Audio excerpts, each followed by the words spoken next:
दोबारा से मुख्यमंत्री बनना है। हुड्डा साहब सपने मत लो, ये सपने जो है ना सपने ही रह जाएंगे। हरियाणा में विधानसभा चुनाव की जंग जारी है। इसी बीच लोहारू में चुनाव प्रचार के दौरान वित्त मंत्री जेपी दलाल ने पूर्व सीएम भूपेंद्र सिंह हुड्डा के खिलाफ मोर्चा खोल दिया। वैसे तो इन दिनों हर जनसभा में जेपी दलाल पूर्व सीएम हुड्डा पर बरसते नजर आ रहे हैं, लेकिन खास बात यह है कि वो किरण और श्रुति चौधरी को लेकर काफी नरम दिख रहे हैं। जेपी दलाल का कहना है कि जहां हुड्डा राज में लोहारू में 2-2 रुपए के चेक किसानों को दिए जाते थे, 2-2 घंटे तक बिजली नहीं आती थी और सड़क के नाम पर गड्ढों के अलावा कुछ नहीं होता था। उन्होंने आरोप लगाया कि हुड्डा अपने राज्य में लोहारू को राजस्थान या पाकिस्तान समझते थे। वो कभी लोहारू तक आए भी नहीं, फिर कैसे सीएम बनने के सपने देख रहे हैं। बड़े बड़े प्रोजेक्ट लेके आया। सबसे ज्यादा जरूरत किसानों को जरूरत थी वो नहरी पानी की थी, बीमा मुआवजा की थी, मंडी चलवाने की थी। आप अपनी छाती पर हाथ धर के बता दो कि हुड्डा के टाइम में आपको ज्यादा मिला करता या अब कांग्रेस के टाइम में मिला करता या भारतीय जनता पार्टी के टाइम में मिलता है।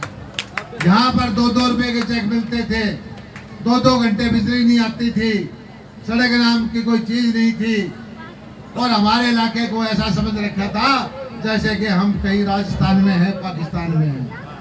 10 साल हुड्डा का शासन रहा, हमेशा हमारे इलाके के भेदभाव किया और जब तो किया ही गया। अभी 10 साल से वो हुड्डा साहब कहते हैं कि मुझे दोबारा से मुख्यमंत्री बनना है। हुड्डा साहब सपने मत लो, ये सपने जो है ना सपने ही रह जाएंगे, ये पूरे नहीं होंगे। 10 साल में आप या आपका बेटा आपने लोहारू हल्के का कांटा मार रखा था। कभी भी बताओ 10 साल में आपने शिवानी में, बहल में, लोहारू में उनको देखा? क्यों नहीं देखा? इसलिए नहीं देखा कि उन्होंने एक ठेकेदार छोड़ दिया। जैसे सड़क बनाने का ठेका दे दे, जैसे नहर बनाने का ठेका दे दे, पैसे दे दो, सब गलतफहमी होगी कि एक ठेकेदार यहाँ के वोट लेके हुड्डा साहब को मुख्यमंत्री बना देगा।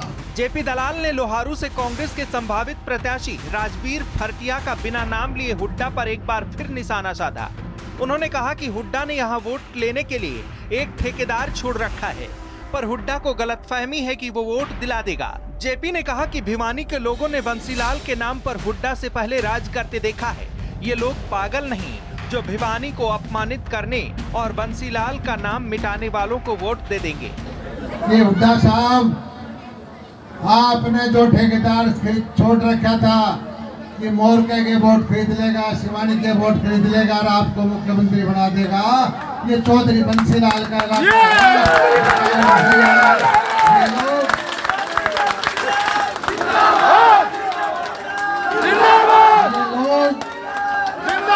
ना तो ये बिकाऊ है, ना इनको कोई झुका सकता, ना इनको कोई दबा सकता, ना इनको कोई खरीद सकता।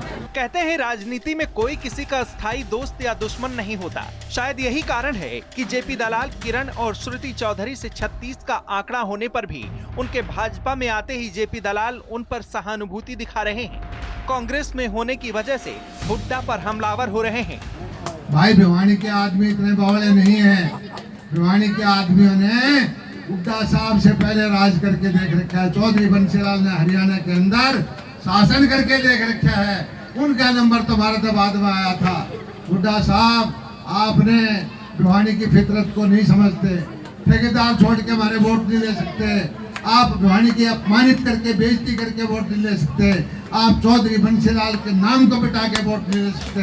हम जो है किसी भी पार्टी में रहे, चाहे कांग्रेस में हो श्रुति, चाहे केंद्र कांग्रेस में हो, लेकिन उसकी जब टिकट कटी तो पूरे भिवानी जिले को दुख होया कि हुड्डा साहब हमारा नाम।